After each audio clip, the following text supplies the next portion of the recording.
स्वागत है विद्यार्थी मित्रों class 12 physics chapter 4 part number 19 में। तो आज આપણે નવા પ્રશ્ન તરફ જઈએ તો આપણે ક્વેશ્ચન જોઈએ આજનો તો કે હાઇડ્રોજન પરમાણુમાં પરિભ્રમણ કરતા ઇલેક્ટ્રોન માટે ચુંબકીય ચાક માત્રાનું સૂત્ર મેળવવાનું છે।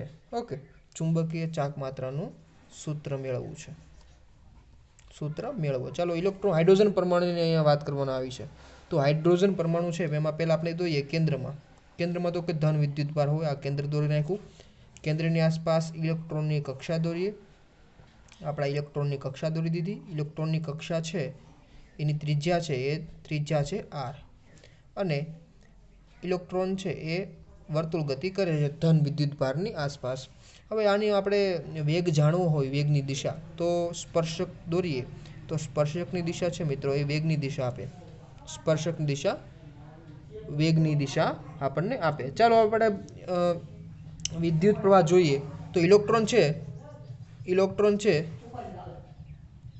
એ આ દિશામાં ભ્રમણ કરે છે। ઇલેક્ટ્રોન છે આ રીતે ભ્રમણ કરે છે। આપણે ખ્યાલ છે કે વિદ્યુત પ્રવાહ છે ઇલેક્ટ્રોનની દિશાને વિરુદ્ધ દિશામાં વિદ્યુત પ્રવાહની દિશા હોય તો ઇલેક્ટ્રોનની દિશાની વિરુદ્ધ દિશામાં આપણે વિદ્યુત પ્રવાહની દિશા દર્શાવીએ તો વિદ્યુત પ્રવાહની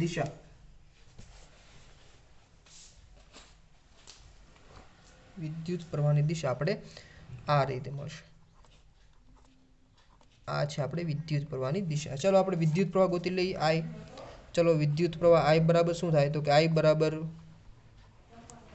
વિદ્યુત ભારના છેદમાં સમય। અહીંયા વિદ્યુત ભાર કેટલો છે E જેટલો અને સમય છે આવર્તકાળ જેટલો, એક ચક્ર પૂરું કરવા માટે લાગતો સમય। ચાલો આવર્તકાળ આપણને ખ્યાલ છે। આવર્તકાળનું શું થાય તો કે આવર્તકાળ T બરાબર શું થાય તો કે આવર્તકાળ બરાબર અંતર ભાગ્યા વેગ। અંતર કેટલું છે, કુલ અંતર કેટલું અંતર થાય તો કે 2πr અંતર થાય અને વેગ કેટલો v જેટલો। વેગ કેટલો છે v જેટલો। તો આમાં મૂકી દઈએ તો I બરાબર આપણે સૂત્ર શું મળ્યું, I બરાબર E ના છેદમાં આ 2πr ઉપર આવ્યો વેગ। તો વિદ્યુત પ્રવાહનું સૂત્ર તો આપણને મળી ગયું છે। ચલો વિદ્યુત પ્રવાહ મળી ગયું છે પણ આપણે ગોતવું છે અહીંયા ચુંબકીય ચાક માત્રાનું સૂત્ર મેળવવું છે અથવા એને ચાક માત્રાને મોમેન્ટ પણ કહેવાય। ઓકે, તો મેગ્નેટિક મોમેન્ટ મેળવવી છે। ચલો મેગ્નેટિક મોમેન્ટ મેળવવી છે તો આપણને ખ્યાલ છે ચુંબકીય ચાક માત્રાનું સૂત્ર શું થાય, ચુંબકીય ચાક માત્રા એ પણ આપણે પહેલાં પણ મેળવેલું હતું। ચુંબકીય ચાક માત્રા છે એને આપણે μL વડે દર્શાવીએ। શેના વડે દર્શાવીએ, μL વડે। તો એનું સૂત્ર શું થાય તો કે વિદ્યુત પ્રવાહ I ઇન્ટુ ક્ષેત્રફળ A। ચલો I ની કિંમત તો આપણને ખ્યાલ છે, I બરાબર શું લખાય EV ના છેદમાં 2πr અને અહીંયા ક્ષેત્રફળ છે, ક્ષેત્રફળનો એ આપણે અહીંયા લખી નાખ્યો। ઓકે, ચલો આપણે ક્ષેત્રફળ મૂકી દઈએ। આ વર્તુળ છે, વર્તુળનું ક્ષેત્રફળ કેટલું થાય πr²।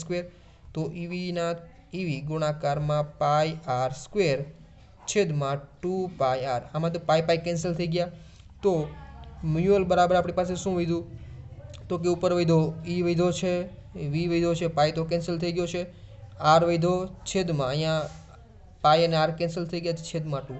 તો આપણને એક આ સૂત્ર યાદ રાખવાનું છે, ચુંબકીય ચાક માત્રાનું સૂત્ર આપણને શું મળ્યું, μL EVR ના છેદમાં 2। આ ચુંબકીય ચાક માત્રાનું સૂત્ર મેળવ્યું। હવે થોડુંક આપણે આગળ તરફ વાત કરીએ, હજી થોડુંક આગળ તરફ જોઈએ અને ઇક્વેશન નંબર 1 કહી દઉં। આ યાદ રાખવાનું છે ઇક્વેશનમાં EVR ના છેદમાં 2। ચાલો આપણે આગળ તરફ વાત કરીએ તો આપણને ખ્યાલ છે કે આવી રીતે કોણીય વેગમાન પણ હોય। જ્યારે કોઈ પદાર્થ છે એ વર્તુળ ગતિ કરતો હોય તો તેની પાસે કોણીય વેગમાન પણ હોય અને કોણીય વેગમાન છે મિત્રો એને સ્મોલ l વડે દર્શાવાય। શેના વડે દર્શાવાય, સ્મોલ l વડે દર્શાવાય। તો કોણીય વેગમાનનું સૂત્ર શું થાય તો આપણને ખબર છે r×p એટલે કોણીય વેગમાન। આપણે જે 11મા ધોરણમાં ચાક ગતિ ચેપ્ટરમાં જોયું હતું r×p અને rp છે ને ક્રોસ પ્રોડક્ટ દૂર કરી તો શું આવશે તો કે rp sin θ। અહીંયા p શું છે તો કે p ની વાત કરી દઈએ તો કે p ને કહેવાય રેખીય વેગમાન। શું કહેવાય, રેખીય વેગમાન એનું મૂલ્ય કેટલું હોય તો કે p બરાબર mv હોય અને p ની દિશા કોની દિશામાં હોય તો વેગની દિશામાં હોય। તો જુઓ આકૃતિ પરથી જોઈ શકાય કે વેગની દિશા એ કોની દિશા છે તો આપણે કીધું વેગમાનની દિશા પણ આ જ દિશા થાય। એમની અને r ની વચ્ચે ખૂણો કેટલો થાય 90 ડિગ્રી થાય તો અહીં sin 90 ડિગ્રી કેટલા થઈ જાય 1 થઈ જાય। તો r p બરાબર મૂકી દઈએ mv તો l બરાબર આપણને સૂત્ર મળ્યું rmv આપણને કોણીય વેગમાનનું સૂત્ર અહીંયા મળ્યું છે। ઓકે હવે l ની કિંમત મળી ગઈ છે। ઓકે હવે જોઈએ આપણે આગળ તરફ તો આપણને ખ્યાલ છે હમણાં આપણે ચુંબકીય ચાક માત્રાનું સૂત્ર મેળવી લીધું। ચુંબકીય ચાક માત્રા કેટલું મળ્યું હતું તો કે મ્યુ એલ બરાબર EVR/2। હવે આને ગુણાકારમાં એમ કરવું ને એમ વડે ગુણાકાર કરવું ને એમ વડે ભાંગવું તો અહીંયા જો r ઉપર r છે ઉપર m છે અને v છે એને કાઉન્સમાં લખું છું બાકી શું વધ્યું ઉપર e વધ્યો છેદમાં 2 વધ્યા અને અહીંયા m લખ્યા અને rmv ને શું કહેવાય તો કે કોણીય વેગમાન l તો આપણને મ્યુ l બરાબર મળ્યું E/2m આને બરાબર લખાય l। તો જુઓ આપણને અહીંયા કોણીય વેગમાન આ છે l એટલે કોણીય વેગમાન અને આ છે ચુંબકીય ચાક માત્રા વચ્ચેનો સંબંધ મળ્યો E/2m 2m એટલે શું છે m એટલે ઇલેક્ટ્રોનનો દળ e એટલે ઇલેક્ટ્રોનનો ચાર્જ। હવે થોડુંક વાત કરીએ તો કે જો મ્યુ એલ ની દિશા છે મિત્રો મ્યુ એલ ની દિશા છે એ દિશા કઈ રીતે મળે તો કે વિદ્યુત પ્રવાહની દિશામાં આંગળીઓ રાખવાની। આ વિદ્યુત પ્રવાહની દિશામાં આપણે આંગળીઓ વાળીએ અને અંગૂઠો જે તરફ જાય અંગૂઠો શું દર્શાવે તો કે અંગૂઠો દર્શાવે ચુંબકીય ચાક માત્રાની દિશા તો અંગૂઠો નીચે તરફ જાય છે તો આપણને નીચે છે મિત્રો એ નીચે ચુંબકીય ચાક માત્રાની દિશા મળશે અને જમણા હાથના સ્ક્રૂના નિયમ મુજબથી આપણને કોણીય વેગમાનનું સૂત્ર મળશે દિશા મળશે। કોણીય વેગમાન એટલે શું થાય r×p તો એના મુજબથી આપણે જમણા હાથના સ્ક્રૂનો નિયમનો ઉપયોગ કરીએ તો તમને ખ્યાલ જ હોય તો l ની દિશા છે આપણને ઉપર મળે। તો જો l અને મ્યુએલ છે બંને વિરુદ્ધ દિશામાં છે l અને મ્યુએલ કેવા છે વિરુદ્ધ દિશામાં છે। તો અહીંયા આપણે જો આ સૂત્ર જે છે એનું સદિશ સ્વરૂપ દર્શાવવું હોય આ સૂત્રનું તો કેમ કરાય તો કે મ્યુ એલ સદિશ બરાબર -E/2m અહીંયા l સદિશ। ઓકે તો બંને આને શું કહેવાય સદિશ સ્વરૂપ કારણ કે આપણે અહીં દિશા દર્શાવી છે ને બંનેની દિશા વિરુદ્ધ છે એટલે અહીંયા નેગેટિવ સાઇન આવેલી છે। ઓકે તો આ સૂત્ર આપણને મળી ગયું મ્યુએલ બરાબર E/2m। ઓકે તો અહીંયા હજી એક થોડુંક આપણે આગળ જઈએ તો જો મ્યુએલ/l લઈ જઈએ મ્યુએલ/l તો આપણને શું મળે તો કે E/2m આને મિત્રો કહેવાય ગાયરોમેગ્નેટિક રેશિયો। આ સૂત્રમાંથી પૂછાય આપણને સવાલમાં પૂછાય કે ગાયરોમેગ્નેટિક રેશિયો મેળવો તો આનું અથવા આને શું કહેવાય ગાયરોમેગ્નેટિક ગુણોત્તર આને કહેવાય ગાયરોમેગ્નેટિક ગુણોત્તર। ઉપર એ મ્યુએલ શું છે ફરી પાછું યાદ કરાવીએ તો મ્યુએલ છે અહીંયા ચુંબકીય ચાક માત્રા છે l છે કોણીય વેગમાન છે e છે ઇલેક્ટ્રોનનો વીજભાર છે m એટલે ઇલેક્ટ્રોનનું દળ છે। ચાલો હજી આપણે આગળ તરફ જઈએ। હવે એક બીજું જે આપણને ત્યાં સુધી પ્રશ્ન હોય 8, 9, 10માં કે ઇલેક્ટ્રોન છે એ કોઈપણ કક્ષામાં ભ્રમણ કરતો હશે ધારો કે વચ્ચે ધન વિદ્યુત ભાર હોય તો કોઈપણ જગ્યાએ ઇલેક્ટ્રોન પોતાની કક્ષા બનાવી લેતો હશે તો કે નહીં તો કે કઈ જગ્યાએ પોતાની કક્ષા કઈ જગ્યાએ અસ્તિત્વમાં આવે બધી જગ્યાએ તો કક્ષા ન હોય તો એ નિયમ કોને આપ્યો તો કે બોહર આપ્યો। તો એને શું કીધું બોહરના અધિતર્ક મુજબ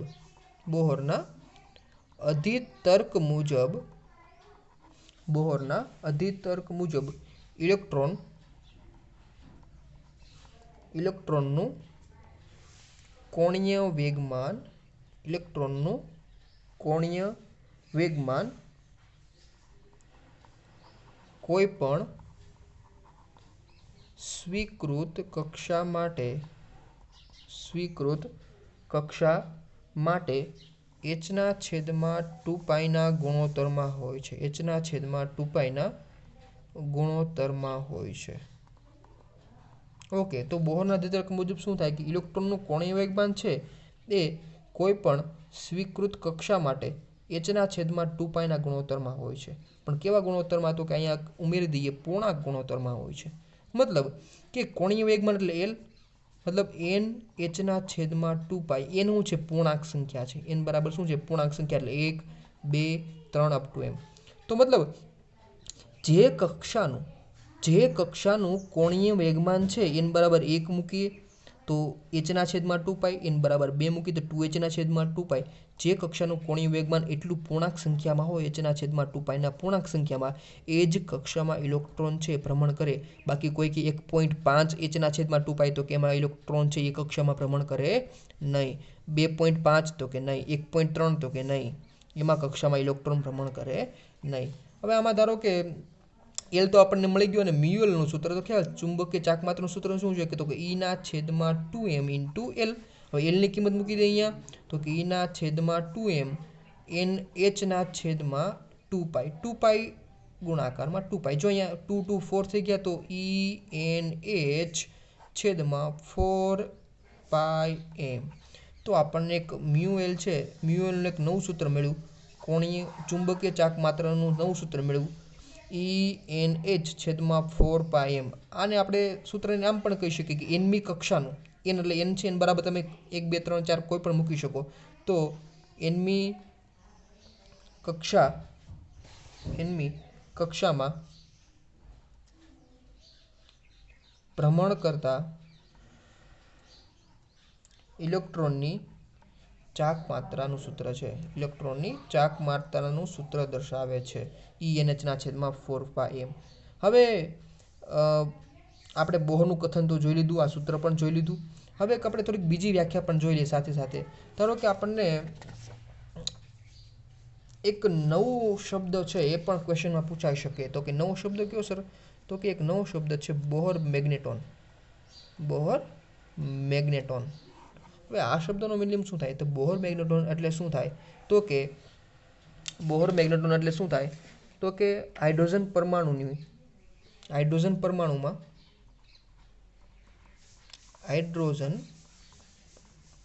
પરમાણુમાં પ્રથમ કક્ષા સાથે સંકળાયેલ ચુંબકીય ચાકમાત્રાને બોહર મેગ્નેટોન કહે છે તો સિમ્પલ વ્યાખ્યા છે હાઇડ્રોજન પરમાણુમાં પ્રથમ કક્ષા સાથે આપણે એનમી કક્ષાને ચુંબકીય ચાકમાત્રાનું સૂત્ર ખબર છે મ્યુએલ ઇઝ ઇક્વલ ટુ ENH છેદમાં 4 પાઈ એમ આમાં n બરાબર 1 મૂકી દઈએ શું મૂકી દઈએ n બરાબર 1 તો n બરાબર 1 મૂકીએ તો શું થઈ જાય તો કે બોહર મેગ્નેટોનનું સૂત્ર મળી જાય બોહર મેગ્નેટોન એટલે પ્રથમ કક્ષાની ચુંબકીય ચાકમાત્રા તો પ્રથમ કક્ષા માટે જોતું હોય તો એને આપણે બોહર મેગ્નેટોન કીધું છે આપણે તો આમ કહી શકીએ મ્યુ બી એટલે બોહર મેગ્નેટોન અથવા આમ કરી શકાય મ્યુ એલ મિનિમમ કારણ કે n બરાબર આપણે 1 2 3 મૂકીએ તો 1 એટલે મિનિમમ થયું તો મિનિમમ કેટલું મળ્યું EH ના છેદમાં 4 પાઈ એમ આમાં n બરાબર કેટલા મૂકી દીધા 1 મૂકી દીધા કારણ કે બોહર મેગ્નેટોન ક્યારે મળે તો n બરાબર 1 મૂકો ત્યારે પ્રથમ કક્ષાની ચુંબકીય ચાકમાત્રા આમાં બધી કિંમત મૂકી દઈએ E છે એટલે શું છે તો કે E એટલે ઇલેક્ટ્રોનનો વીજભાર કેટલો થાય 1.6 ગુણાકારમાં 10⁻⁹ ઘાત અહીંયા h ની વાત કરી છે આપણે h તો ભૂલાઈ ગયો h ને શું કહેવાય તો કે આપણે હમણાં વાત કરી હતી જુઓ બોહર અધિતર્કમાં h કોને કહેવાય તો કે h એટલે થાય પ્લાન્ક અચળાંક h બરાબર શું થઈ જાય પ્લાન્ક અચળાંક તો કે આ પ્લાન્ક અચળાંક એટલે શું અચળાંક છે તો એની કઈ કિંમત પણ હોઈ શકે તો કે પ્લાન્ક અચળાંકની કિંમત છે તો કેટલી કિંમત છે તો કે h ની કિંમત છે 6.626 ગુણાકારમાં 10⁻34 ઘાત જૂલ ઇન્ટુ સેકન્ડ તો આ પણ કિંમત આપણે યાદ રાખવાની છે કારણ કે કોઈ પણ દાખલામાં જ્યારે ગણતરી કરવામાં આવશે ત્યારે આપણે અહીંયા h ની કિંમત તો જરૂર પડશે h ને ખાસ આપજો શું કહેવાય પ્લાન્ક અચળાંક કહેવાય અને જેની કિંમત છે 6.626 ગુણ્યા 10⁻34 ઘાત ચલો h ની કિંમત મૂકી દઈએ 6.62 ગુણાકારમાં 10⁻34 ઘાત છેદમાં 4 પાઈની કિંમત મૂકી દઈએ 3.14 અને m બરાબર શું વાત કરવાની છે તો ઇલેક્ટ્રોનનું દળ કેટલું હોય તો કે 9.31 ગુણાકારમાં 10⁻31 ઘાત ઓકે ઘણી વખત આ 9.10 પણ વાપરે છે તો મ્યુ બીની કિંમત આપણને લગભગ મળી 9.2 ગુણાકારમાં 10⁻²4 એમ્પિયર મીટર સ્ક્વેર. તો આ ચુંબકીય ચાક માત્રાનું સૂત્ર આપણને મળી ગયું. પણ કોને કહેવાય? બોહર મેગ્નેટોન આપણને મળ્યો. બોહર મેગ્નેટોન એટલે n બરાબર પ્રથમ કક્ષાની ચુંબકીય ચાક માત્રા. હવે જો આપણને મ્યુએલ એટલે આપણને ચુંબકીય ચાક માત્રા મળી. પણ ક્યારે મળી? હવે ઇલેક્ટ્રોન જ્યારે કક્ષામાં કક્ષીય ગતિ કરતો હોય ત્યારે આપણે શું મળ્યું? લખી નાખું. ઇલેક્ટ્રોન છે બે પ્રકારની ગતિ કરે. ઇલેક્ટ્રોનની ગતિ છે મિત્રો, એના બે પ્રકાર પડે. એક તો છે કક્ષીય ગતિ, એક છે કક્ષીય ગતિ, પોતાની કક્ષાની આસપાસ ફરતો હોય, કક્ષામાં ગોળ. અને બીજું છે ધરીભ્રમણ. પોતાના સ્થાન પર પણ ઇલેક્ટ્રોન છે, પોતાના સ્થાન પર પણ ઇલેક્ટ્રોન ફરે. જેવી રીતે પૃથ્વી છે એ સૂર્યની આસપાસ તો ફરે છે, પણ પૃથ્વી પોતાના સ્થાનની આસપાસ પણ ફરે છે. તો કક્ષીય ગતિ કરે ઇલેક્ટ્રોન ત્યારે આપણને ચુંબકીય ચાક માત્રા આપણે મ્યુએલ કીધું. હવે ધરીભ્રમણ કરતો હોય ત્યારે શું કહેવાય? સ્પિન મોમેન્ટ કહેવાય. શું કહેવાય? સ્પિન મોમેન્ટ અથવા સ્પિન ચાક માત્રા.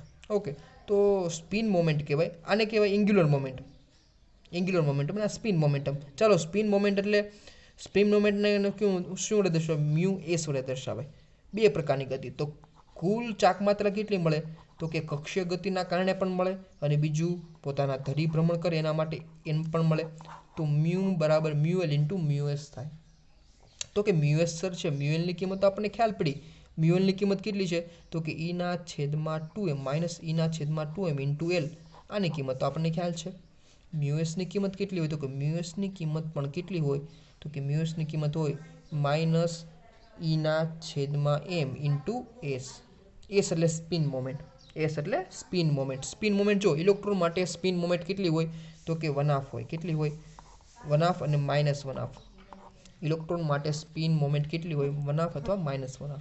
તો બંનેનો સરવાળો કરીએ મ્યુ બરાબર. તો આ બંનેમાંથી કોમન શું નીકળે છે? તો કે આ બંનેમાંથી કોમન નીકળે છે -E/2m. કોમન કાઢીએ તો આમાં શું વધે? ખાલી એલ વધે છે. માઇનસ તો કોમન નીકળી જાય એટલે વચ્ચે પ્લસ આવશે. આમાંથી જો E/m તો કોમન નીકળી ગયા, એસ વધે છે, પણ અહીંયા છેદમાં 2 નથી એટલે 2 વડે ગુણવા પડે. તો કુલ મોમેન્ટ છે ઇલેક્ટ્રોન માટે, ઇલેક્ટ્રોન છે એ કક્ષામાં ભ્રમણ કરતો હોય ધન વીજભારની આસપાસ, તો એની પાસે બે મોમેન્ટ હોય. બે મોમેન્ટના આપણે કુલ મોમેન્ટ આપણે મેળવી મ્યુ એટલે કુલ મોમેન્ટ કેટલી મળી? -E/2m. એલ એટલે કોણીય વેગમાન, એસ એટલે સ્પિન મોમેન્ટ.